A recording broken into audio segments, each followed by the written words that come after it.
I wanted to slap that heifer so hard. She just said. Patti LaBelle just confirmed how Oprah tried to ruin Aretha Franklin, and it is way worse than everyone thought. One of my better friends in life. I looked up to her. She was like my hero, the best singer in the world. What started as subtle shade turned into full-blown sabotage. From humiliating moments on live TV to private power moves behind the scenes, Oprah didn't just disrespect Aretha, she tried to erase her legacy. And now, Patti's done staying silent. See, we don't sneak. Women like me, we don't sneak. We just go out there and throw down. This is about betrayal, legacy, and the lengths Oprah allegedly went to silence a woman she couldn't control. And Patti LaBelle, she's making sure the truth comes out, no matter who it upsets. Patti and I are cool. We always have been.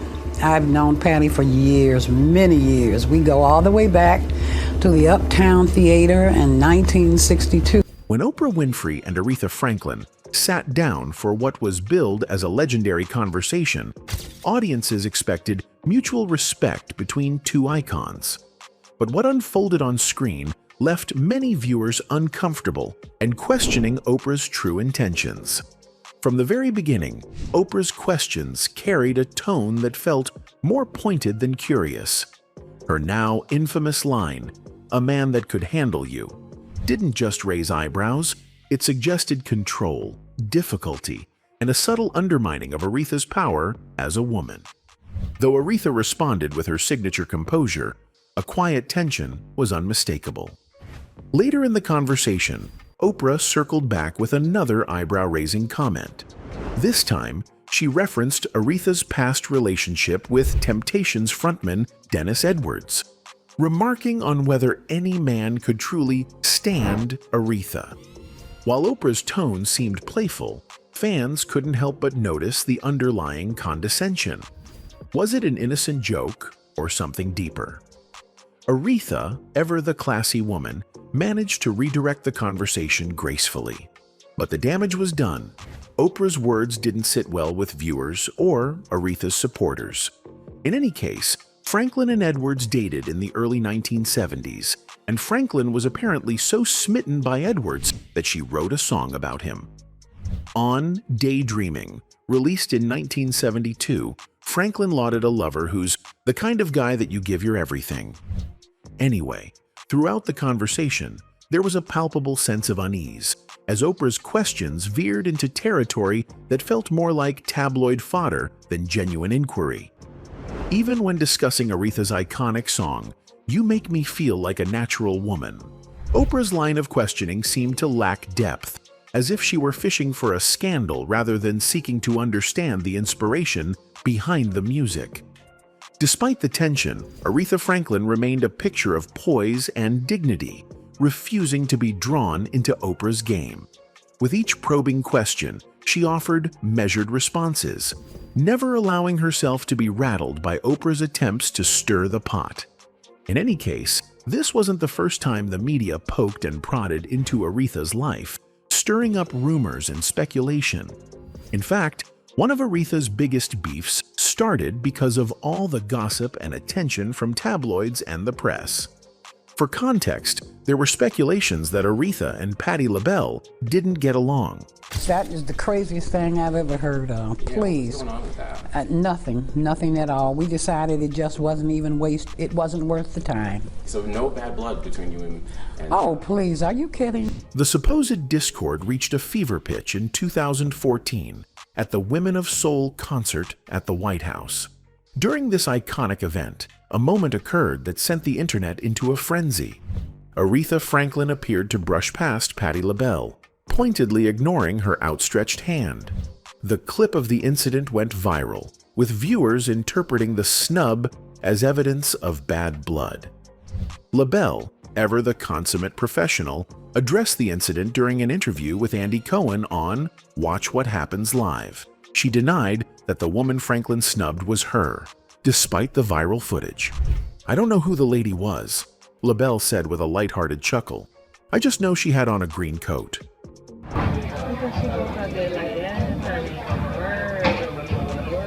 Shade. Her diplomatic response deflected attention, but the moment added fuel to the fire of their rumored rivalry. Aretha Franklin, for her part, dismissed the narrative as baseless. In response to questions about their alleged tension, she asserted, "Patti and I are cool, and we always have been."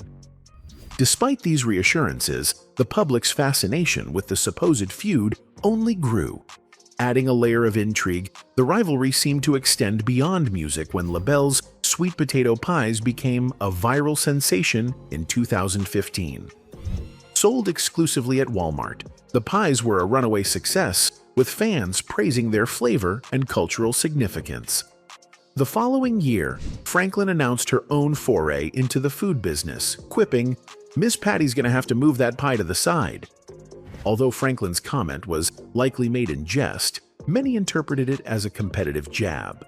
LaBelle downplayed any suggestion of rivalry, stating in a 2017 interview, "I haven't had beef with anyone."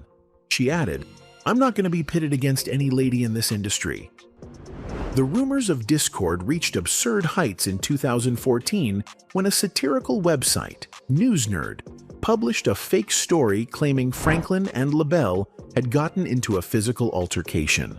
According to the fabricated report, LaBelle had been charged with assault after allegedly attacking Franklin over perceived shade at the White House concert. While the story was meant as a joke, Franklin did not find it amusing. She filed a $10 million lawsuit against the site, emphasizing her disdain for the false narrative. In a statement, Franklin clarified, "I've never heard anything crazier. Patti and I are cool, and we always have been.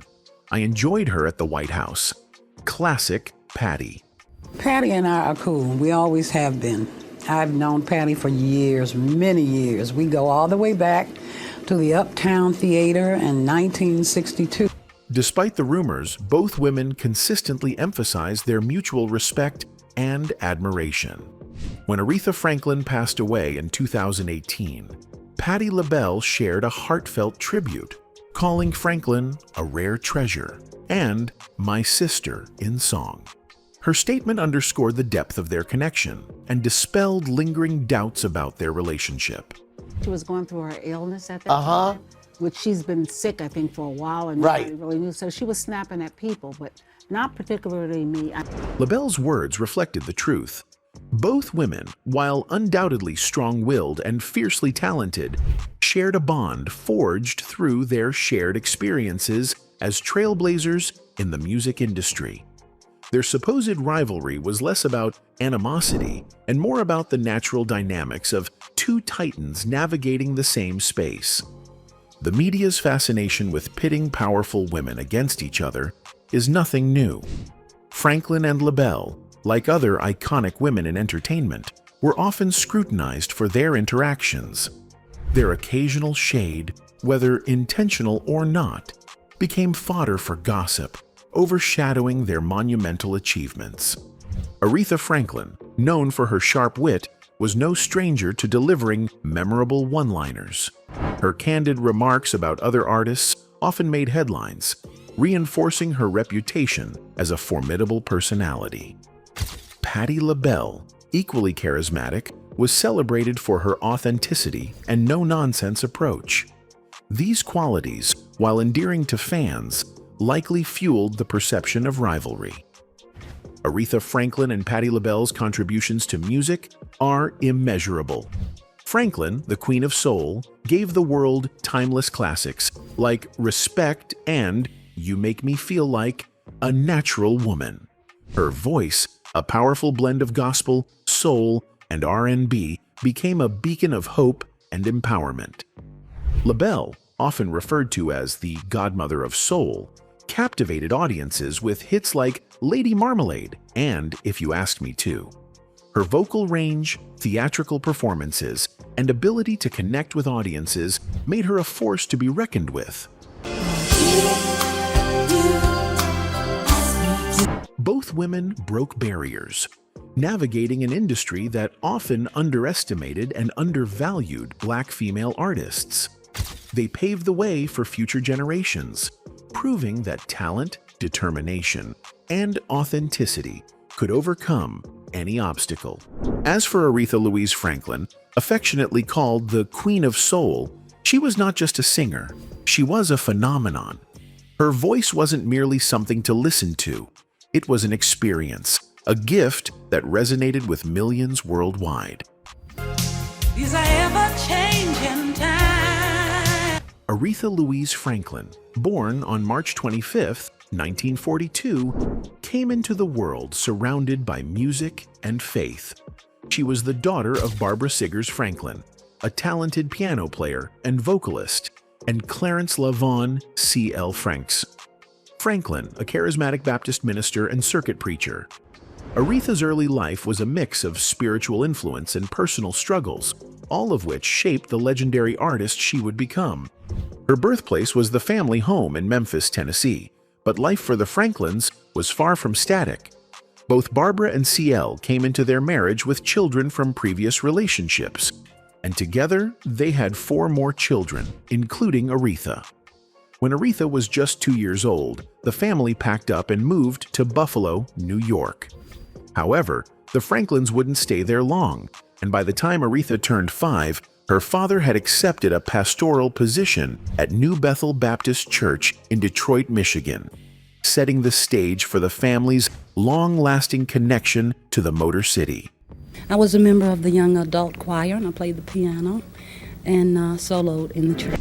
Detroit became the heart of Aretha's upbringing and her first exposure to music as a force of community and spirituality. New Bethel Baptist Church wasn't just any church. It was alive with passion and energy, a place where gospel music thrived and the congregation celebrated with uninhibited joy. Services were marked by dancing in the aisles, clapping hands, and singing out loud, blending the sacred with a sense of liberation. Yet, this spiritual fervor wasn't limited to Sundays. The church community also had a darker side, one marked by scandalous behavior behind closed doors. Even legendary musician Ray Charles couldn't help but comment on the duality of the gospel world. According to Charles, gospel singers and musicians often blurred the lines between the sacred and the profane, indulging in behaviors that seemed at odds with their church personas. While Hollywood preferred to sweep these realities under the rug, they added a layer of complexity to the environment Aretha grew up in. Amid this rich but complicated backdrop, Aretha's family faced significant challenges. Her father's infidelity strained his marriage with Barbara, eventually leading to their separation in 1948. Barbara moved back to Buffalo with Aretha's half-brother, Vaughn, leaving the rest of the children in Detroit with their father. Despite the separation, Aretha maintained a connection with her mother, who frequently visited and spent summers with her children. Tragedy struck when Aretha was just 10 years old.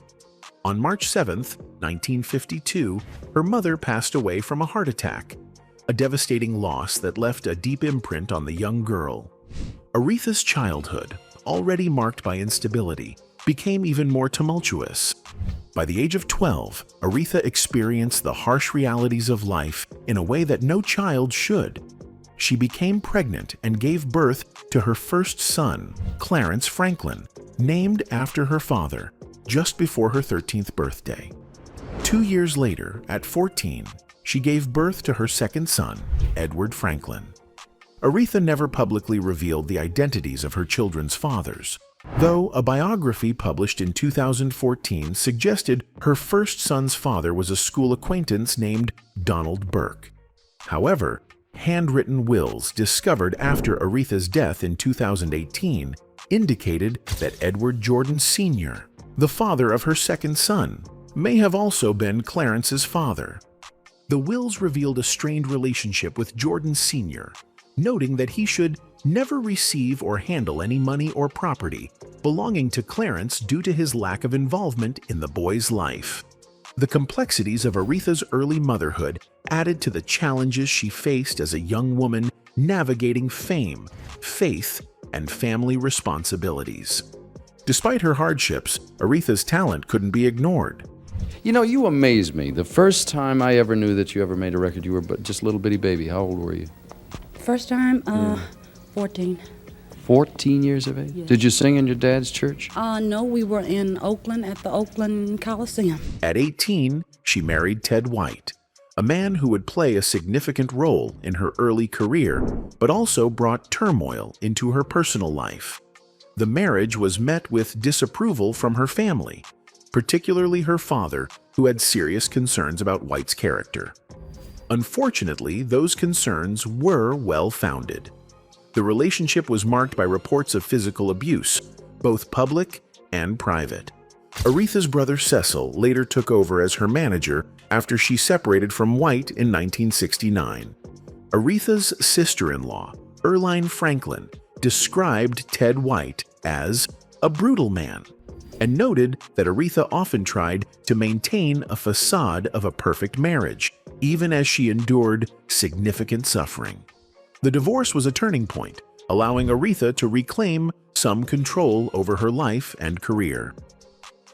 Years later, in 1978, Aretha married actor Glenn Turman. Their union brought together two accomplished individuals, each with their own children from previous marriages. While their relationship was reported to be positive, the demands of their careers eventually led to their separation and divorce in 1984. Maintaining a long-distance relationship proved too challenging for the couple, though they remained amicable.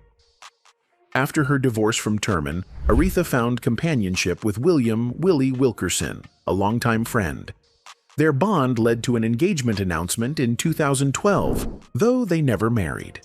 Even so, their relationship reflected a period of stability and mutual support in Aretha's later years. Through all the ups and downs in her personal life, Aretha Franklin remained a powerhouse of talent and resilience. Her music became her refuge, a way to channel her emotions and experiences into something extraordinary. Songs like "Respect" and "I Never Loved a Man the Way I Love You" weren't just hits. They were cultural landmarks, embodying the strength and vulnerability that defined her life.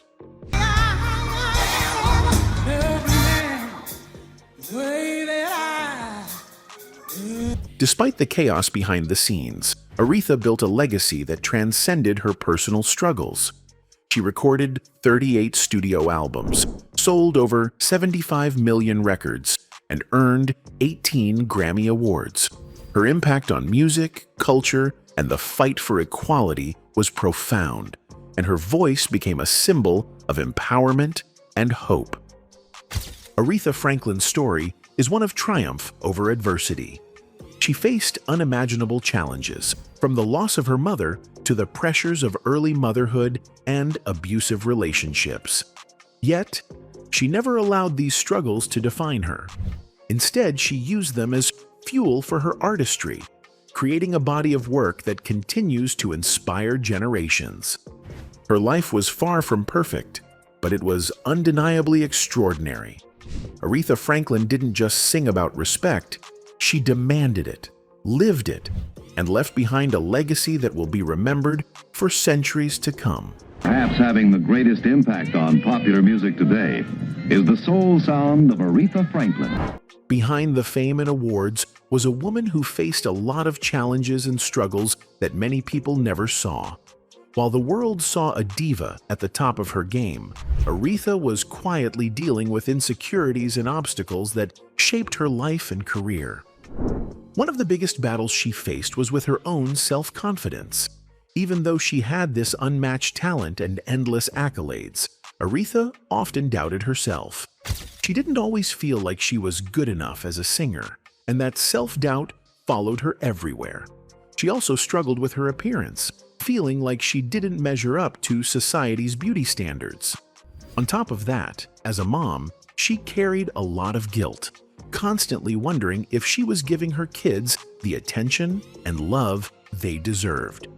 These insecurities sometimes came out in ways that surprised people. Aretha could be tough on others, picking fights or putting people down. It wasn't because she was mean.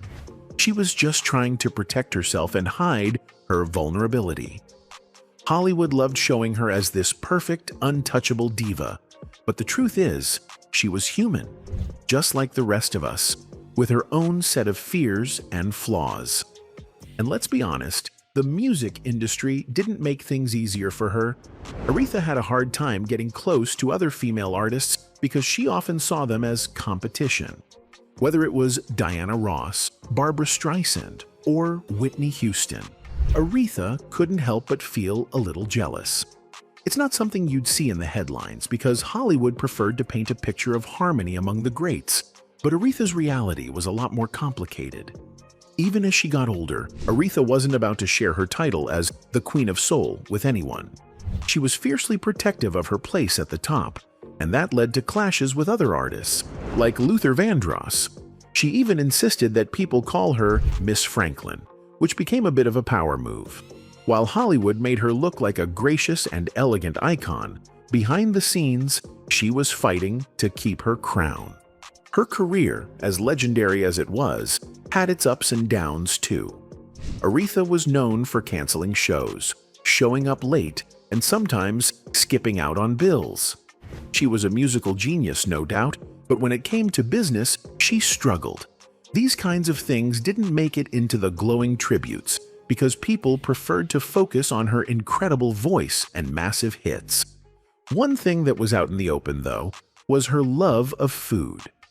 Over the years, Aretha gained quite a bit of weight, but after a health scare in 2010, she turned things around. She adopted a healthier lifestyle and lost a lot of weight, which was a big deal for her. It was just another example of her resilience, even if it didn't get as much attention as her music. Aretha's life wasn't just about the glamour and the hits. It was filled with struggles that made her story so much more relatable and real. David Ritz's unauthorized biography gives us a raw look at her life, peeling back the layers that Hollywood often glossed over. It shows a woman who went through a lot but still managed to shine as one of the greatest artists of all time. When Aretha passed away at 76, the news shook the world. Breaking news, it is sad news for millions of music fans. The publicist for Aretha Franklin telling the Associated Press the 76-year-old Queen of Soul has died. She had had a busy year planned with performances, but her health got in the way, forcing her to cancel her shows. Her management put out a statement saying she needed to rest for at least 2 months, reminding everyone that even legends aren't invincible. It was a sad but powerful moment, showing that even someone as iconic as Aretha had her limits. At the end of the day, Aretha Franklin's life was a mix of incredible highs and some pretty tough lows. Hollywood might have tried to tidy up her story, but the truth is, she was a survivor who faced her struggles head-on. She wasn't just the Queen of Soul.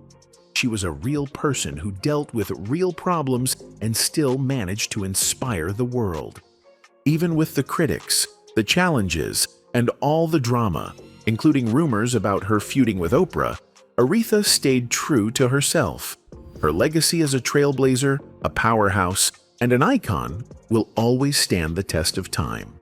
Flaws and all, she will always be the queen. On August 16, 2018, the world lost Aretha Franklin at the age of 76. Her passing was a profound loss, but her legacy remains as vibrant as ever.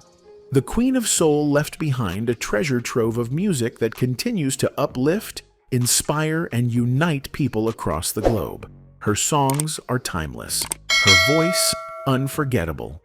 Anyway, that's it for this video, folks. Bye.